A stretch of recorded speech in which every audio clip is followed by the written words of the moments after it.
Tell us, should Benjamin Netanyahu occupy Gaza, and what does that mean?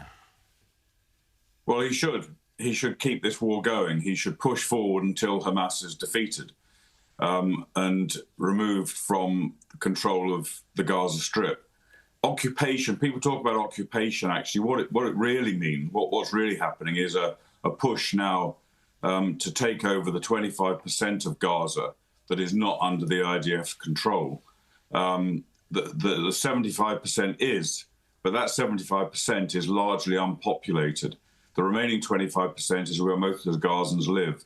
So it's going to be quite a tough battle, I think, given that there's a huge number of civilians in this area. It'll be very hard fighting to try and destroy Hamas and prevent civilian casualties as much as Israel's able to. And it's the right thing to do. You know, we've got a position of impasse now with Israel prepared to make concessions to Hamas over peace negotiations and hostage release. Hamas being totally intransigent, partly because they've got the backing, or they think they've got the backing of Western leaders like Starmer, Macron, and the Canadian Prime Minister Carney. And Albanese, Richard. I wasn't forgetting Albanese. Albanese last, but not, well, perhaps least. And they you know, that by their sort of tacit support for Hamas in declaring their desire to recognize a Palestinian state, and if nothing else, as a reward for Hamas, that just has hardened Hamas's position. So Israel at this point has no option other than to push forward, and they're absolutely right to do so. James.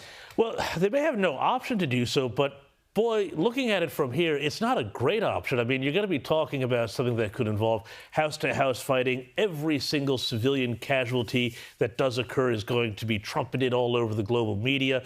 What is the final endgame for this? Because once, you do this, you eliminate Hamas, then who runs Gaza? Who's going to want to run Gaza? And what do you do about a population that will still largely, be in support of, if not of Hamas itself, of an awful lot of Hamas's ideals?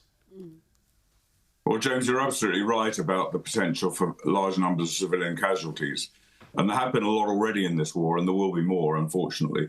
But this is down to Hamas refusing to come to any terms, or indeed to do what they should have done very early on and avoided all this, which was basically laying down their weapons and releasing the hostages. But they haven't done that, and they're not going to do so until they're forced by military action to achieve it. As far as what happens afterwards, let's say the IDF succeed in eliminating Hamas and removing their control over the Gaza Strip, then, of course, Israel is in control of the Gaza Strip. They don't want to do that. They don't want to govern the Gaza Strip. What they want to do, what the hope is that there will be some form of Arab coalition to oversee the running of the Gaza Strip and perhaps the reconstruction of the Gaza Strip, but nevertheless with overall Israeli security control, and possibly the involvement of serious players in Gaza who are not directly connected with Hamas.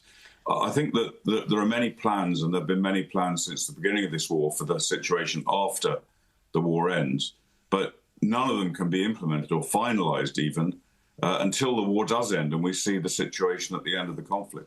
But Richard, on that medium to long-term plan, is this Arab coalition going to occupy Gaza? If the people are going to essentially get a voice and a vote, what's going to stop them electing Hamas 2.0, particularly given the depth of feeling after a war like this?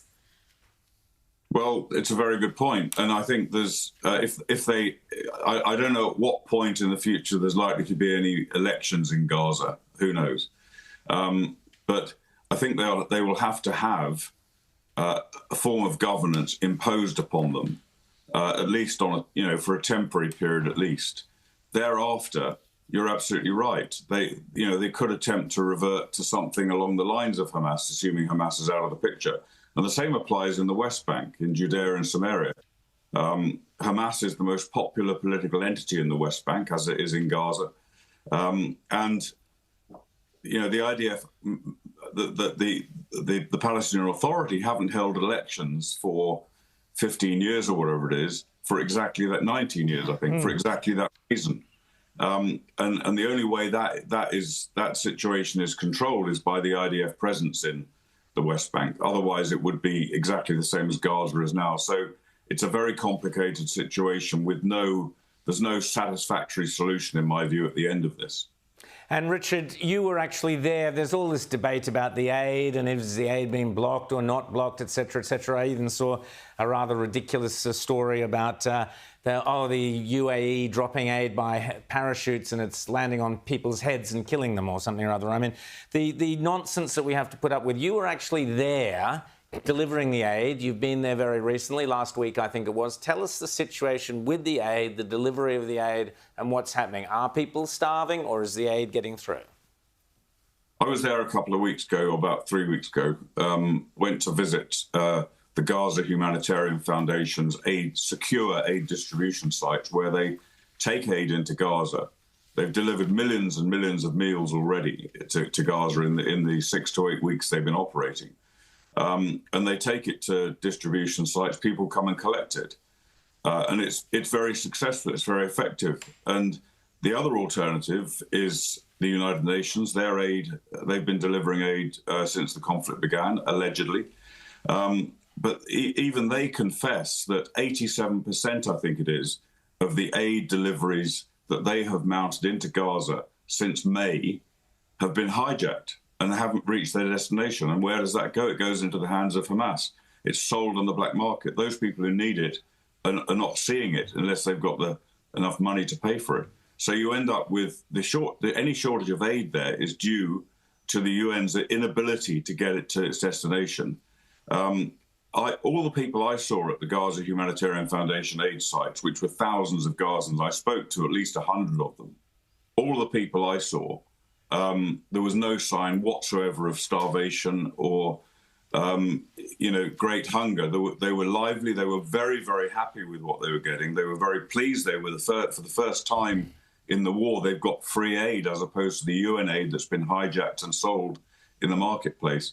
So I think, that the biggest problem that the Gaza Humanitarian Foundation has is the opposition to it from the United Nations for their own inexplicable reasons, and also the opposition from Hamas. And Hamas, of course, have been trying to kill people going to the Gaza Humanitarian Foundation sites and intimidate them.